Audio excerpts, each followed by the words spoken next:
नमस्कार।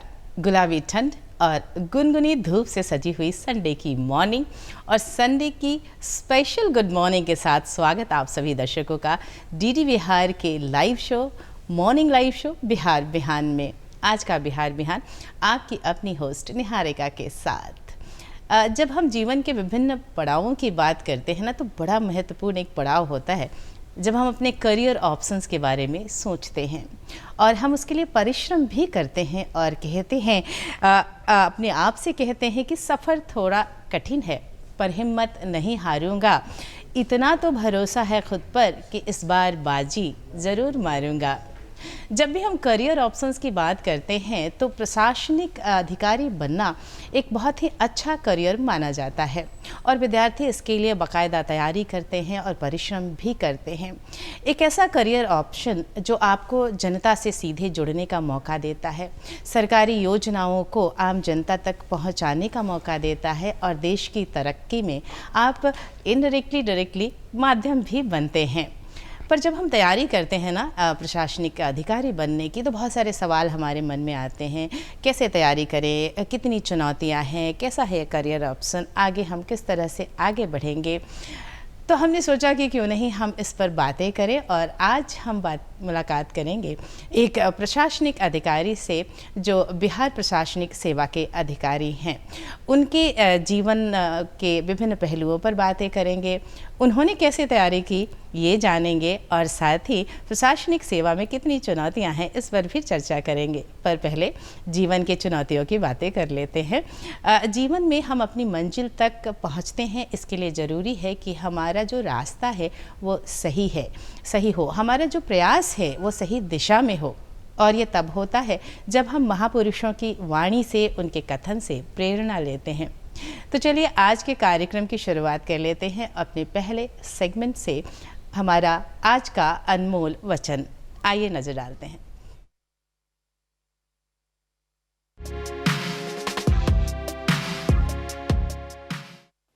महात्मा गांधी ने कहा था, जब मैं सूर्यास्त और चंद्रमा के सौंदर्य की प्रशंसा करता हूं, मेरी आत्मा उसके निर्माता के पूजा के लिए विस्तृत हो उठती है।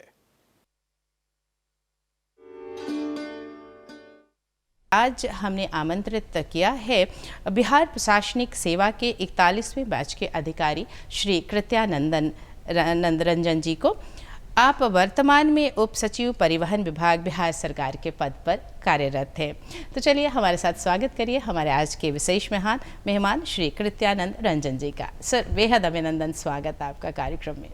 नमस्कार जी। नमस्कार। सर्वप्रथम बिहार बिहान के दर्शकों को मेरा नमस्कार, प्रणाम, गुड मॉर्निंग और धन्यवाद देता हूं मैं DD1 को, जिन्होंने मुझे आपसे रूबरू करवाया और यहाँ बुलाया। और हमारे लिए बहुत अच्छी बात ये कि संडे के दिन हमें ये मौका मिला कि हम कुछ जानकारियाँ आपसे साझा कर सके और अपने दर्शकों तक वो बातें पहुँचा सके जो वो जानना चाहते हैं इस सेवा से जुड़ी हुई।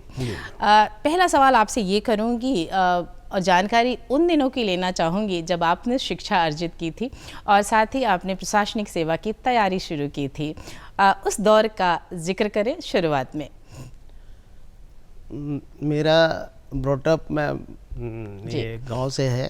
मैं रजौली, नवादा ज़िले के रजौली ब्लॉक के अंधरवारी गांव का रहने वाला हूं। जी जी। और मेरी शिक्षा, जो प्रारंभिक शिक्षा हुई वो मैट्रिक तक गांव के बगल के स्कूल से, हाई स्कूल से हुआ और सरकारी स्कूल से ही हुआ। और मेरे फादर शिक्षक थे और बाद में प्रिंसिपल भी हुए। अच्छा। और उनसे मेरा जो उनके द्वारा जो शिक्षा दी गई उससे मैं बहुत बेसिक मेरा जो है बहुत अच्छा हो गया था। बिल्कुल। बाद में जब ने मैट्रिक का एग्ज़ाम दिया तो हमने ज़िला में टॉप किया था। वाह, बहुत बढ़िया। करीब 700 नंबर आए थे 900 में जी। और उस समय जो है साइंस पढ़ने का हम लोग का, चूँकि फादर भी साइंस ग्रेजुएट थे, फिजिक्स ऑनर्स थे गया कॉलेज गया से, उसमें 69 में। तो हमें भी साइंस पढ़ना था।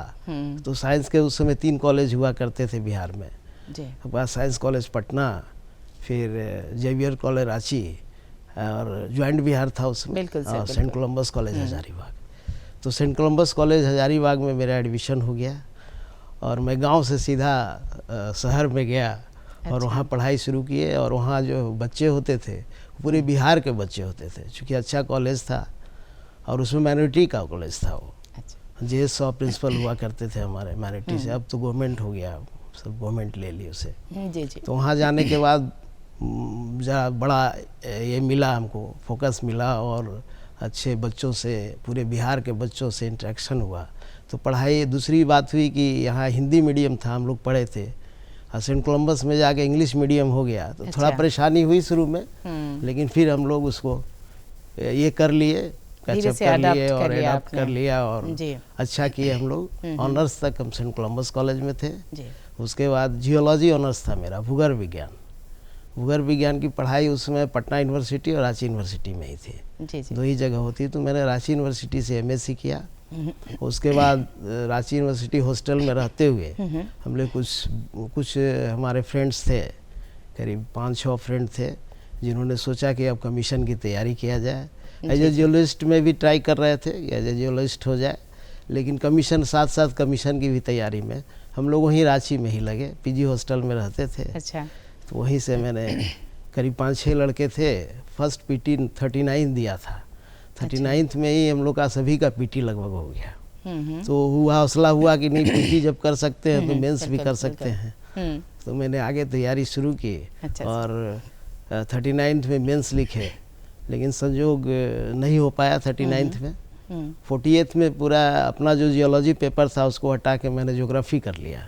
अच्छा, विषय परिवर्तन किया विषय आपने। परिवर्तन किया, क्योंकि विषय परिवर्तन बहुत ज़रूरी होता है। जिस विषय से आप MSc कर रहे हैं, सिलेक्टेड पढ़ते हैं, और यहाँ जो है ब्रॉड पढ़ना पड़ता है, पूरा सिलेबस कवर करना पड़ता है। तो मैंने फिर चेंज किया और 1 साल 40वीं दिया, उसमें PT नहीं हो पाया, लेकिन वो जो समय था मेरा 40वीं का, उसमें हमने पूरी तरह से मेंस की तैयारी कर ली। जी जी। ज्योग्राफी की तैयारी कर, गहन अध्ययन जिसे कहते हैं, वो जिससे आपने पूरी कर तरह लिया। से पूरा सिलेबस कवर किया। बिल्कुल सर। और 41st में PT मेंस एंड इंटरव्यू तक गया। इंटरव्यू में जी। बहुत अच्छा हुआ और ज्योग्राफी पेपर में अच्छा मार्क्स आया मुझे, तो इसके वजह से मैं टॉप कर गया। थर्ड टॉपर में अपने बैच का था। बहुत बढ़िया। डिप्टी कलेक्टर मिला। तो डिप्टी कलेक्टर मिला तो गांव में उस समय तो बड़ा, आज के 99 में मैं ज्वाइन किया था, तो जिले में बहुत कम लोग होते थे डिप्टी कलेक्टर जिनको मिलता था। तो गांव के लोग और संबंधी सभी लोग, एक खुशी का माहौल था पास। बिल्कुल सर। और आप जब बता रहे हैं, मुझे अच्छा ये लगा कि आपने बहुत विस्तार से बताया कि किस तरह से आपने प्रारंभिक शिक्षा अर्जित की, फिर तैयारी की, और फिर आपने प्रशासनिक सेवा में भी, आपने कहा कि शुरुआत में आपका PT में हुआ, फिर नहीं हुआ मेंस में, फिर आपने तैयारी की, और तब आप 41वीं का जो बैच था उसमें आप 3rd टॉपर रहे। और आपको देख के मुझे लग रहा था शायद आप उस दौर में सोच रहे हैं कि कैसे आपने वो वक्त जिया था। और जब हम अपने इन अनुभवों में जाते हैं और जब उसे बताते हैं दूसरों को, जो सुनने वाले होते हैं, उन्हें बहुत कुछ चीज़ें जानने का मौका भी मिलता है। जब आपने BPSC को उत्तीर्ण करने के पश्चात जब ये सेवा ज्वाइन की, तो विभिन्न पदों पर पदस्थापन आपका रहा होगा। अब तक की जर्नी की अगर मैं बात करूं, तो कुछ मुख्य पदों के बारे में ज़रूर जिक्र करें कि इन पदों पर कार्य किया आपने। पढ़ाई लिखाई मैम सब हुआ हमारा झारखंड में, सेंट कोलम्बस से रांची, लेकिन नौकरी करने में आ गया बिहार में। अच्छा। अभी जो प्रेजेंट, पहले तो प्रेजेंट बिहार में आ गया। तो पहली जो पोस्टिंग हुई एज ए प्रोफेशनल, वो हमारी सीतामढ़ी शिवहर में हुई। वहीं से हमने प्रोफेशन का करीब 1.5 साल का शुरुआत किया। और उसके बाद फर्स्ट पोस्टिंग हमारी औरंगाबाद में हुई as a executive magistrate. Executive magistrate के बाद वहाँ BDO के प्रभार में भी रहे, एग्जीक्यूटिव अफसर नगर परिषद के प्रभार में रहे, और मेरा 3.5 साल का करियर वहाँ बहुत अच्छा रहा। अच्छे से काम किए, उसमें अंग थे, बड़ी तरह की चुनौतियाँ थी, सबको स्वीकार करते हुए, सभी पद पे रहते हुए अच्छे से कार्य मैंने औरंगाबाद में किया। अभी भी औरंगाबाद में मुझे लोग जानते हैं रंजन साहब के नाम से। अच्छा। तो उसके बाद मैं गया पोस्टिंग हुई। गया पोस्टिंग के बाद वहाँ किस पद पर कार्यरत रहे? गया में हमने एग्जीक्यूटिव मजिस्ट्रेट पे हुआ, और अच्छा। वहाँ NDC नज़ारा डिप्टी कलेक्टर के पद पे काम किया। और वहाँ भी बहुत चुनौतियाँ थी, क्योंकि पटना के बाद सबसे बड़ा शहर गया हो जाता है। जी जी। और गया में भी बोध गया को लेकर के, इंटरनेशनल टाउन के लेकर के बहुत सारे अतिथि आते रहते हैं वहाँ, और हेड माने कंट्री हेड भी आते हैं, स्टेट हेड भी आते हैं। हमारे हेड जो दिल्ली से हमारे पीएम राष्ट्रपति का भी प्रोग्राम मैंने करवाया वहाँ। अच्छा। उसमें प्रतिभा पाटिल हुआ करती थी, आई थी राष्ट्रपति, उसका भी प्रोग्राम करवाया। जेएनडीसी बहुत चुनौती रहता था गया में। पूरी जिम्मेदारी के साथ मैंने 3 साल की निभाए और अच्छे से अपने सभी कार्यों को किया वहाँ। उसके बाद मेरी posting as a DCLR, deputy collector land reforms में हो गई डेहरी 10 में करीब। और डेहरी में रेवेन्यू से जो मैं जुड़ा, और उसमें नया एक्ट भी आया था। चूँकि चुनौती तो रेवेन्यू में अभी भी है, पहले भी था जी। और रेवेन्यू में जो डिस्प्यूट्स हैं, जो जितने क्रिमिनल एक्टिविटी हो रहा है, डिस्प्यूट्स है लैंड को लेकर के बहुत हो रहा है, काफ़ी ज़्यादा हो रहा है। तो उसमें एक नया एक्ट आया था, BLDR act, Bihar land dispute resolution act, जिसमें सबसे पहले DCLR को ही पावर दिया गया। जो सिविल कोर्ट का पावर था उसमें से कुछ नया एक्ट बना करके हम लोग को पावर दिया गया था। उसके तहत डिस्प्यूट जो आते थे बहुत सारा, उसमें हम लोग शुरुआत में बहुत सारे डिस्प्यूट को, छोटे छोटे डिस्प्यूट को बहुत सॉल्व किया हम लोग ने, और उससे फ़ायदा भी हुआ उस एक्ट से। पब्लिक को बहुत फ़ायदा हुआ, चूँकि सिविल कोर्ट में बहुत समय लग जाते थे। हमारे यहाँ वो एक्ट जो है 3 महीने में आदेश करना था और उसका इम्प्लीमेंट भी करवाना। आपने हमें बताया कि किस तरह से आपने बिहार प्रशासनिक सेवा को ज्वाइन किया और किन विभिन्न महत्वपूर्ण पदों पर आपने अब तक कार्य किया है। इस पद तक आने में आप उप सचिव परिवहन विभाग में फ़िलहाल कार्यरत हैं। मैं थोड़ा बातचीत करना चाहूँगी भूमि से जुड़ी हुई समस्याओं के बारे में, क्योंकि आपने भूमि सुधार समाहर्ता साथ ही अपर जिला भू अर्जन पदाधिकारी के तौर पर काफ़ी लंबी अवधि तक कार्य किया है। और जो हमारे दर्शक है या आम जनता है, उनके पास भूमि से जुड़ी हुई कई सारी समस्याएं होती हैं। म्यूटेशन कराना है, निबंधन कराना है, या फिर आपसी ज़मीन से जुड़े हुए विवाद हैं, और जब इसके लिए उन्हें आगे बढ़ना होता है तो समस्याएं भी आती हैं, कहाँ करें, कैसे करें। बहुत सारे परिवर्तन भी किए गए हैं, इस क्षेत्र में तकनीक का प्रयोग किया गया है। तो कुछ जानकारियाँ जो हमारे दर्शकों के लिए ज़रूरी हैं, इस बारे में ज़रूर साझा करें।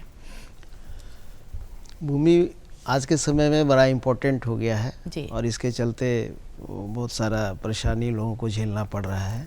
लेकिन सरकार के द्वारा, विभाग के द्वारा बहुत सारे उपाय किए गए हैं, तकनीकी उपाय किए गए हैं। तो उसमें से कुछ उपाय मैं बताता हूँ। कैसे लोग को जानकारी नहीं होती है कि क्या करना है। आप कभी लैंड खरीदते हैं तो उसके पेपर्स को देखना ज़रूरी है। उसमें सबसे जो लैंड का पेपर होता है खतियान होता है, जिसे लोग केवल रसीद देख करके ज़मीन खरीद लेते हैं, वही समस्या आ जाती है। खतियान में अगर वो गवर्नमेंट की ज़मीन है, अगर रैयती प्लॉट नहीं है, तो फिर उसको बेचने का अधिकार नहीं है। कुछ जो हम लोग बंदोबस्त करते हैं ज़मीन गरीब लोगों में, उसको भी बेचने का अधिकार नहीं होता है। उन लोग से भी कुछ लोग ज़मीन खरीद लेते हैं और समस्या उनके सामने आ जाती है।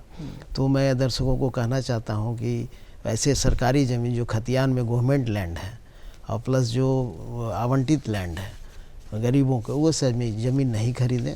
खरीदने से पहले आप खतियान ज़रूर देखें और उसके बाद रसीद अपडेट करवा लें। जिससे खरीद रहे हैं संभव हो तो उनके नाम से रसीद अपडेट करवा लें, तभी आप ज़मीन का क्रय करें। इससे आपको आगे कोई परेशानी की संभावना नहीं होगी। होता क्या है मैम कि ज़मीन जो होता है, लैंड जो होता है, कुछ गवर्नमेंट लैंड होते हैं और रैयती लैंड होते हैं। 2 तरह के लैंड हैं। तो गवर्नमेंट लैंड जो होता है हमारा आम खास जो पब्लिक के लिए उसका होता है। जो खास ज़मीन होते थे वो मालिक की ज़मीन होती थी और उन्होंने बहुत को रिटर्न दिया। रिटर्न दिया 1950 जब ज़मींदारी एक्ट ख़त्म हुआ, ज़मींदारी ख़त्म हुई तो मालिक के द्वारा रिटर्न दिया गया और उन्होंने पब्लिक को, रैयत को रिटर्न दिया जो CO ऑफिस या डिस्ट्रिक्ट ऑफिस में रहता है। तो अगर वो रिटर्न है उसके पास तभी उस ज़मीन को क्रय करना चाहिए। अगर जैसा कि आपने स्पष्ट कहा कि जब भी आप खरीदते हैं तो इन सारी चीज़ों की जानकारी ले लेना बेहद अहम है। जो आने वाली समस्याएं हैं वो रुक सकती हैं। अब म्यूटेशन भी करवाने में काफ़ी समस्याएं होती है आम जनता को, क्या इसके लिए कोई पहल किया गया है? म्यूटेशन के लिए सभी ऑनलाइन म्यूटेशन का किया गया है। अब मैनुअल म्यूटेशन समाप्त हो गया 100%। अब 100% म्यूटेशन होना है तो ऑनलाइन होना है। इसके लिए साइबर कैफ़े या फिर हमारी व्यवस्था हर एक अंचल में है। उससे जो है म्यूटेशन के लिए आप डाल सकते हैं। म्यूटेशन है कि आप जब क्रय करते हैं ज़मीन को तो उसका म्यूटेशन होता है। दूसरा है कि अगर हमारे फैमिली में दादा के नाम पे या परदादा के नाम पे चला है तो उसको म्यूटेट कराना है। वो लोग तो डेथ हुए उनकी, तो अपने भाइयों में बंटवारा के ये से बंटवारा करके शेड्यूल बना करके उसके लिए म्यूटेशन में डालते हैं। तो 2-3 तरह का म्यूटेशन होता है। उसको जब हम ऑनलाइन करते हैं तो उसमें टाइम फिक्स है, टाइम फ्रेम में सीईओ को म्यूटेशन कर देना है। इसलिए हम जो किसी दूसरे के पीछे लगे रहते हैं, किसी को देते हैं कि आप म्यूटेशन करा दो मेरा, तो वो नहीं, सीधा ऑनलाइन करना है। किसी बिना ऑनलाइन किए म्यूटेशन नहीं होता है। इसलिए म्यूटेशन में स्पष्ट है कि जब तक आप ऑनलाइन नहीं करेंगे तो आपका म्यूटेशन नहीं होगा। तब टाइम बॉन्ड शुरू होगा और सीईओ को टाइम बॉन्ड है। अब इसमें एक नई व्यवस्था लाने जा रही है। पहले जैसे आप म्यूटेशन किया तो फिर अगले का हो गया, जो बाद में किया उसका हो गया, आपका नहीं हुआ जी। तो इसमें सरकार ने विभाग के द्वारा एक व्यवस्था लाई जा रही है, फर्स्ट इन फर्स्ट आउट। जिसका पहले म्यूटेशन के लिए दिया गया उसको पहले करना है। अगर उसका नहीं किए तो आगे म्यूटेशन ब्लॉक हो जाएगा। वो आपका कंप्यूटर लेगा ही नहीं, जो सिस्टम है वो नहीं लेगा। तो अब मजबूरी हो जाएगी सीईओ की, कर्मचारी की, कि पहले आपका म्यूटेशन करें। अभी लागू नहीं हुआ है लेकिन जस्ट लागू होने वाला है। ये बहुत ज़रूरी है। आपने सही कहा, फर्स्ट इन फर्स्ट आउट लागू हो जाएगा तो बहुत सहूलियत होगी। मुझे अच्छा ये लगा कि सरल शब्दों में आपने बताया कि किस तरीके से ज़मीन जब आप क्रय करते हैं वहाँ आपको क्या ख्याल रखना है और सरकार किस तरह से चीज़ों को सरल बनाने की कोशिश कर रही है। तो महत्वपूर्ण ये है कि ये जानकारियाँ हमारे पास हो ताकि हम सही समय पर अपना काम सही तरीके से करवा सकें। वर्तमान में आप कार्य कर रहे हैं, परिवहन विभाग में आप कार्यरत हैं, यहाँ क्या जिम्मेदारियाँ हैं आपकी? परिवहन विभाग में, परिवहन विभाग बहुत इम्पोर्टेंट विभाग है बिहार के रेवेन्यू के हिसाब से भी। रेवेन्यू आपका 3rd पोजीशन पे आता है विभाग में, जो बिहार का रेवेन्यू क्रिएट करता है। फर्स्ट तो कॉमर्शियल टैक्स हो गया, दूसरा रजिस्ट्रेशन से जो रेवेन्यू आ रहा है, तीसरा हमारा परिवहन विभाग से रेवेन्यू जो आ रहा है। तो परिवहन विभाग में भी 2-3 समस्याएँ थी, जैसे ड्राइविंग लाइसेंस बनाना हो या फिर रजिस्ट्रेशन गाड़ी का कराना हो। अब विभाग द्वारा इधर 2-3 साल 4 साल के अंदर में बहुत अच्छी व्यवस्था, सब ऑनलाइन व्यवस्था कर गई। करीब परिवहन विभाग की 90% व्यवस्थाएं सब ऑनलाइन हो गई जो पब्लिक से रिलेटेड है। जैसे वाहन 4 है तो वाहन 4 से जो रजिस्ट्रेशन का है, अब तो डीलर जहाँ गाड़ी आप खरीद रही हैं वही डीलर जो है सीधा रजिस्ट्रेशन कर देता है। जैसे ही आपका पेमेंट हुआ वो रजिस्ट्रेशन हो गया आपका, वहीं से रजिस्टर। अब रजिस्ट्रेशन ऑफिस या DTO ऑफिस आने की आवश्यकता नहीं है। सारथी में है DL LL बनाना है, लर्निंग लाइसेंस या ड्राइविंग लाइसेंस जो बनाना है उसमें भी ऑनलाइन अप्लाई करना है। अब एक व्यवस्था की है, ऑनलाइन अप्लाई करें, उसके बाद उसका एक टेस्ट होता है। तो टेस्ट के लिए अभी DTO ऑफिस आना होता है जी। अप्लाई करने के बाद स्लॉट बुक होता है। स्लॉट बुक करने के बाद जो समय मिलता है आपको, उसमें आपको टेस्ट देने DTO ऑफिस में व्यवस्था है। उसमें आपको कंप्यूटर पे बैठ के ऑनलाइन टेस्ट होता है, वो आप करना पड़ता है। तो उसमें लोगों को समस्या थोड़ा हो रही है। उसमें भी विभाग जो है वो चाह रही है कि घर बैठे वो ऑनलाइन टेस्ट दे दे। तो उसके लिए ऑनलाइन व्यवस्था और आधार कार्ड से लिंक करके उसको वहीं अपने सिस्टम पे बैठ के ही प्रयास किया जा रहा है। अभी शुरू नहीं हुआ है। हम लोग औरंगाबाद से प्रोजेक्ट, उसको पायलट प्रोजेक्ट के रूप में लिए हैं, लेकिन उसको टेस्ट किया जा रहा है। अगर ये समस्या ये हो जाता है, दूर हो जाती है, तो पब्लिक को बहुत आसान हो जाएगा। उसके बाद लर्निंग के बाद 1 महीना के बाद आप DL लेते हैं, ड्राइविंग लाइसेंस जो परमानेंट होता है वो लेते हैं। तो उसके लिए जो है ट्रेनिंग की व्यवस्था हमारे सरकार के विभाग के द्वारा हर जिलों में किया जा रहा है। सर्टिफिकेट चाहिए उसके लिए, ट्रेंड होना चाहिए। तो ट्रेनिंग की व्यवस्था, ट्रेनिंग इंस्टीट्यूट जो है हर जिलों में किया जा रहा है गवर्नमेंट की तरफ से। और इसमें जो है लोगों को सुविधा होगी। जब हर जगह हो जाएगा तो अपना ट्रेनिंग लेकर के सर्टिफिकेट मिलेगी, वहाँ से उसको डाल के DL बना सकते हैं। वो भी ऑनलाइन व्यवस्था है, सब पेमेंट भी ऑनलाइन है, सब ऑनलाइन। जैसे कि जब भी हम परिवहन की बात करते हैं ना, तो जो हमारा जो सीधा कनेक्शन होता है वो परमिट कैसे लेंगे, रजिस्ट्रेशन कैसे होगा, हमारा ड्राइविंग लाइसेंस कैसे बनेगा। तो जैसे कि आपने बताया कि सब चीज़ें अब ऑनलाइन हो रही हैं, तो जाहिर तौर पर सभी के लिए बड़ा सुगम है। अगर आप चाहते हैं परमिट बनवाना है आपको, अगर आप चाहते हैं आपको ड्राइविंग लाइसेंस बनाना है या फिर उसे रिन्यू कराना है, तो ये सारी व्यवस्था ऑनलाइन हो गई है। और ये जानकारी जब हम सभी के पास होती है तो हमारे लिए बहुत सरल हो जाता है अपने कामों को सही गति में और सही समय पर पूरा कर पाना। जब हम परिवहन के बारे में जिक्र करते हैं तो जो सड़क सुरक्षा है वो भी बहुत अहम हो जाती है। गाड़ियाँ सड़क पे चल रही हैं, हमारे अपने प्राइवेट वाहन भी होते हैं, कुछ सरकारी वाहन भी होते हैं, कुछ पब्लिक जो द्वारा ऑपरेटेड वाहन होते हैं, कमर्शियल वाहन होते हैं। तो सड़क सुरक्षा में किन बातों का विशेष ख्याल रखते हैं? जैसे सीट बेल्ट लगाना, हेलमेट पहनना बड़ा ज़रूरी है, पर कहीं ना कहीं कभी ना कभी अगर हम नहीं करते हैं तो फिर परिवहन विभाग किस तरह से यहाँ नज़र रख रहा है? परिवहन विभाग द्वारा इसकी व्यवस्था पहले तो खुद सुरक्षा करना है अपने को, बहुत ज़रूरी। तो जो नियम है हमारे सड़क सुरक्षा के उसको पालन करना है, पहले तो खुद को पालन करना है। अगर आप पालन नहीं करते हैं तो उसको करवाने के लिए हमारे विभाग के द्वारा, सरकार के द्वारा व्यवस्थाएं की गई हैं। फाइन की व्यवस्था है। आप वो स्पीड ज़्यादा में नहीं चलाएं, उसके लिए अगर ओवर स्पीड हैं तो उसके लिए फ़ाइन की व्यवस्था है। सीट बेल्ट नहीं लगाए हैं तो उसके लिए फ़ाइन की व्यवस्था है। तो हमारे ESI जो हमारे इन्फोर्समेंट सब इंस्पेक्टर होते हैं, MVI होते हैं, DTO होते हैं, सभी को फाइन करने का पावर दिया गया है। साथ में साथ हमारे पुलिस के SI जो होते हैं उनको भी अलग से, हमारे यहाँ तो पावर है ही हमारे विभाग के अफसरों को, लेकिन उनको भी SI को भी पावर दिया गया है। सीट बेल्ट नहीं पहने, सीट बेल्ट पहनना बहुत आवश्यक है, क्योंकि आजकल जो गाड़ियाँ आ रही है वो बलून लगे होते हैं, वो नहीं खुल पाते हैं अगर सीट बेल्ट आप नहीं पहने हैं। अब तो दिल्ली में पीछे वाले को भी सीट बेल्ट लगाना है, बहुत ज़रूरी भी बहुत है, ख्याल ज़रूरी रखना भी है। तो ऐसे एक्सीडेंट ज़्यादा हो रहे हैं। एक्सीडेंट में जो है अगर अब इसमें एक्सीडेंट अगर हो जाते हैं, पहले तो खुद सतर्क रहना है, सुरक्षित रहना है।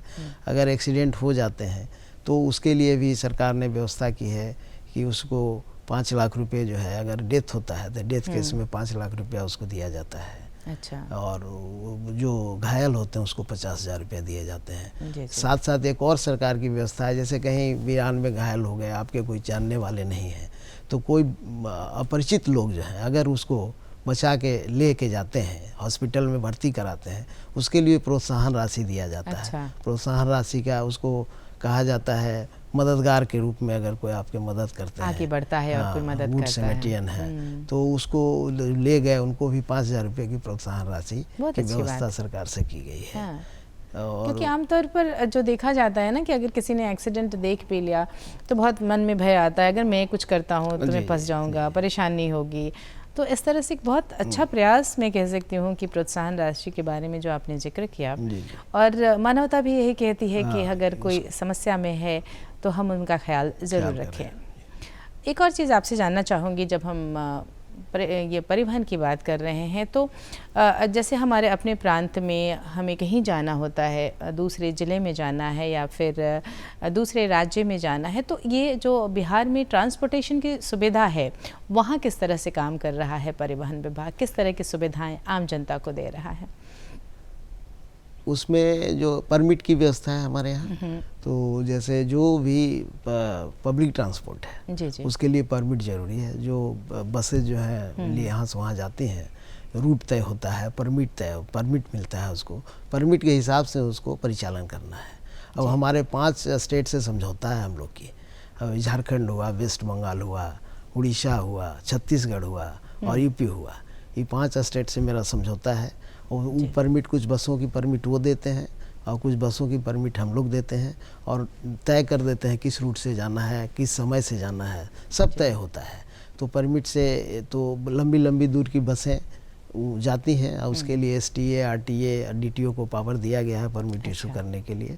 तो वो जो है रूटीन काम है वो होता रहता है हम लोग का। दूसरी बात है BSRTC की जो बसें हैं हमारी, BSRTC भी मेरे ही अंग है, तो करीब 400 बसें इसकी अपनी हैं और करीब 250 बसें PP मोड में लिया गया है। तो वो जो है परिचालन, दूर दूर की बसें भी हैं, अब तो दिल्ली भी बसें जाने की बात हो रही है, नेपाल भी बसें चल रही हैं हमारी, बहुत सारे पैकेजेस भी बनाए गए हैं, बहुत पैकेजेस भी बनाए गए हैं। तो ये सब काम हमारी विभाग जो है, अभी और 100 बसें खरीदने की बात हो रही है, उसमें भी CNG बसें हैं कुछ, अब तो AC बसें भी हमारे यहाँ उपलब्ध हैं जो पब्लिक को सुविधा दे रही हैं और आगे भी देते रहेंगी, और नई बसें खरीदने के भी हमारे यहाँ ये चल रहा है। यानी पूरी तरह से व्यवस्था की जा रही है कि कहीं भी आपको जाना है तो उसके लिए आपको कोई समस्या बिल्कुल भी नहीं हो। जब भी हम परिवहन की बात करते हैं तो ये ज़रूर है कि हमें सुविधा होती है, जाने आने में हमारे लिए मदद होता है, पर यहाँ एक सवाल प्रदूषण का भी जुड़ा हुआ होता है, वहाँ भी नज़र रखना बहुत ज़रूरी होता है।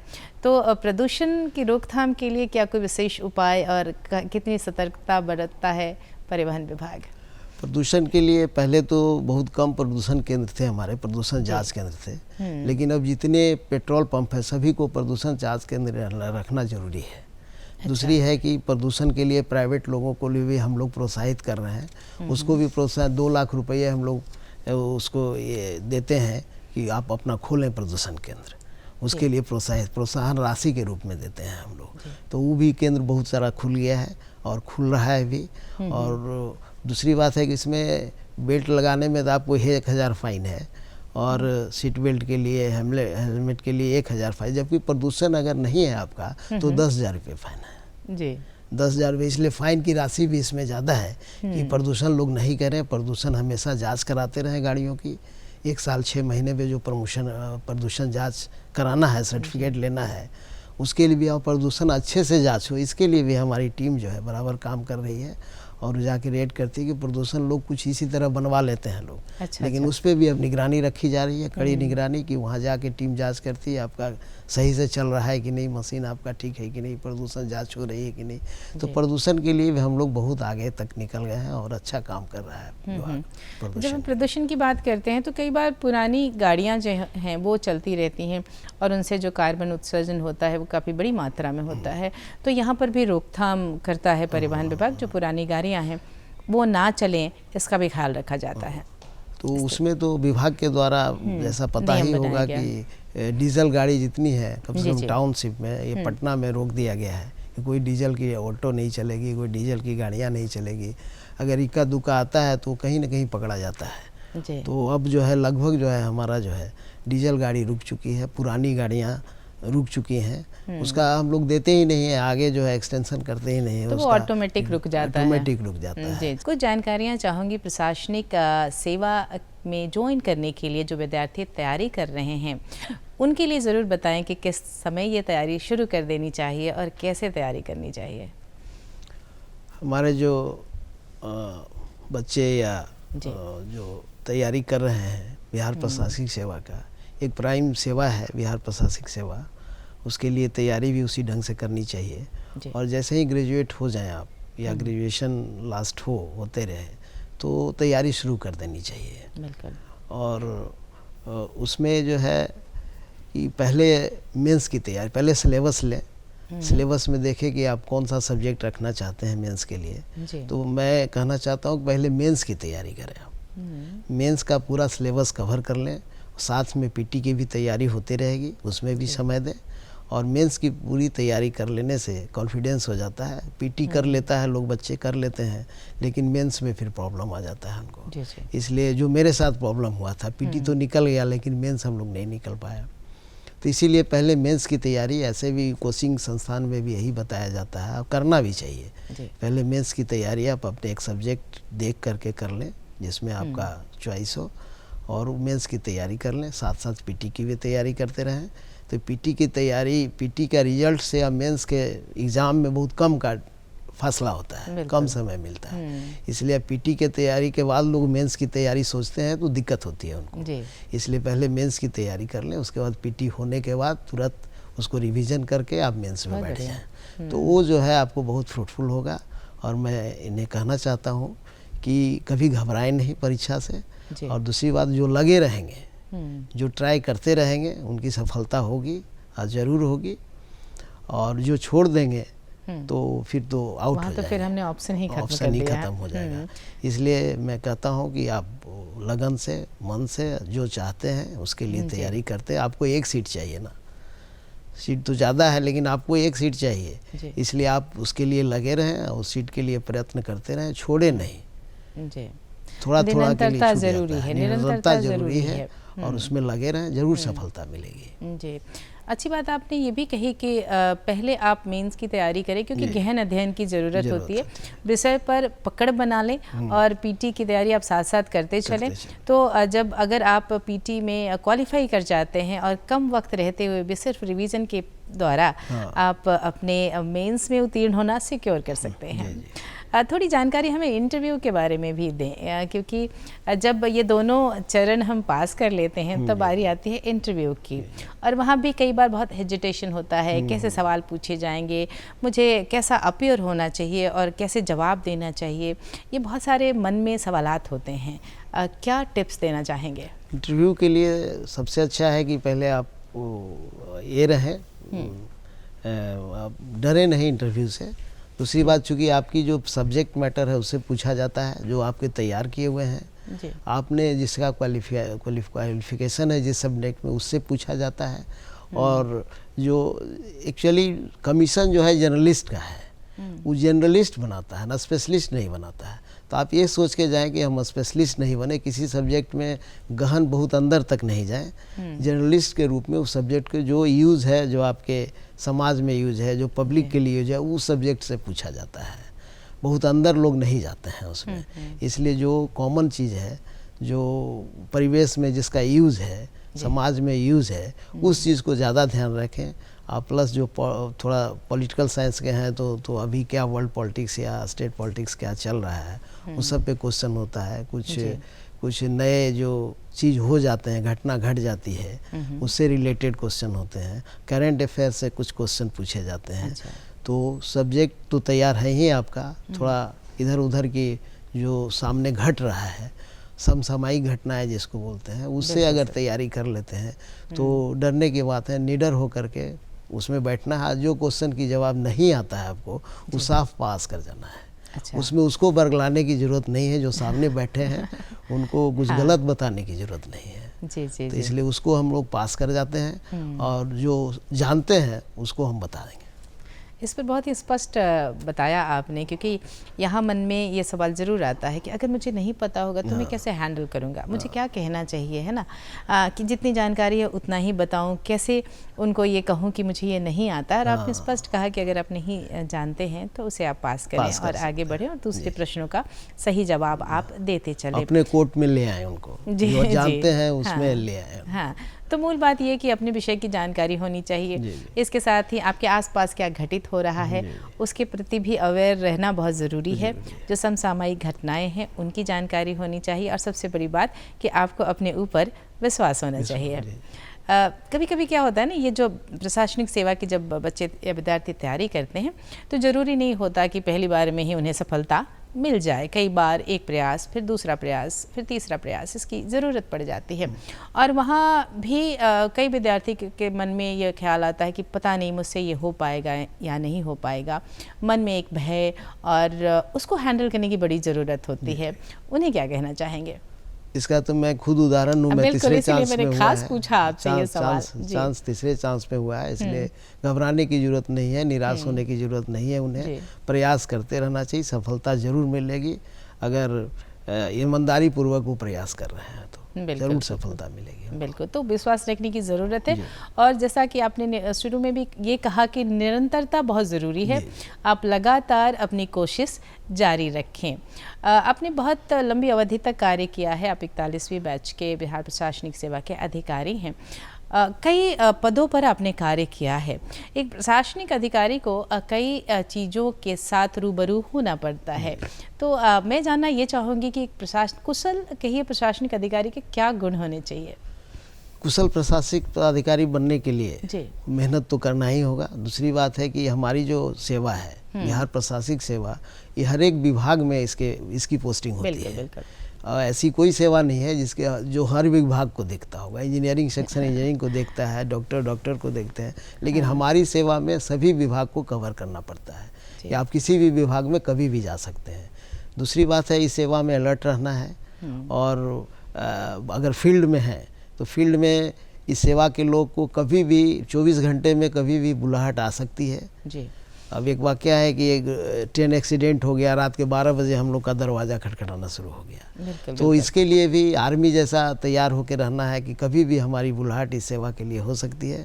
पब्लिक की सेवा, एक्सीडेंटल केस हुआ, कहीं भी हुआ, और दूसरी बात है उसके लिए तैयार रहना है। दूसरी बात है कि अगर हमारे बॉस अगर डीएम फील्ड में है तो डीएम ही बॉस होते हैं।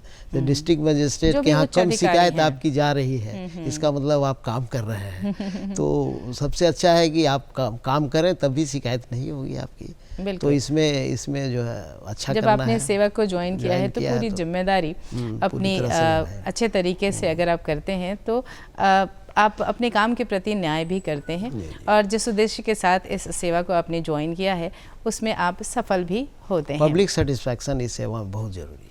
जी जी जी, और जुड़ाव भी बहुत ज़रूरी है कि मुझे कुछ करना है, और जो भी योजनाएं गरीबों के हैं। लिए करना, गरीबों की योजनाओं को आप अच्छी तरह से उतारें। जी जी, पब्लिक सेटिस्फैक्शन का इसमें बहुत अहम रोल है।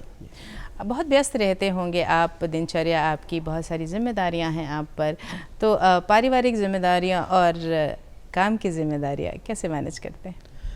पारिवारिक जिम्मेदारियाँ हमारे परिवार में, मैम हमारी वाइफ हैं, वो भी प्रोफेसर हैं, असिस्टेंट प्रोफेसर हैं बेजगारी कॉलेज गया में।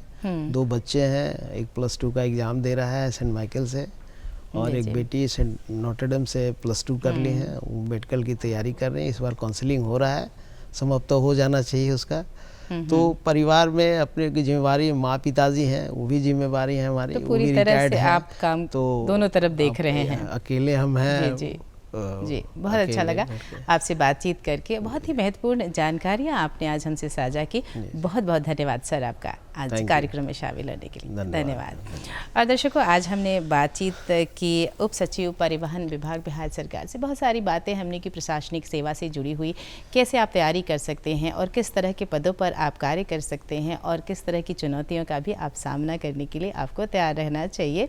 जानकारियाँ अहम होती है और हम कोशिश करते हैं कि विभिन्न बातों से जुड़ी हुई, विभिन्न क्षेत्रों से जुड़ी हुई जानकारियाँ हम आपसे साझा करें। फिलहाल हम आपसे ये कहेंगे कि आप कुछ जानकारियाँ हमसे साझा करिए। वो क्या? वो ये कि कैसा लगता है आपको हमारा ये कार्यक्रम, हमें ज़रूर लिख भेजें, बताएं अपने सुझाव और हम उस पर ज़रूर अमल करेंगे। नोट करिए हमारा पता है कार्यक्रम बिहार बिहान, द्वारा केंद्र निदेशक DD बिहार, दूरदर्शन केंद्र पटना, फ्रेजर रोड पटना 800001। हमारा email ID है director ddkpatna@gmail.com।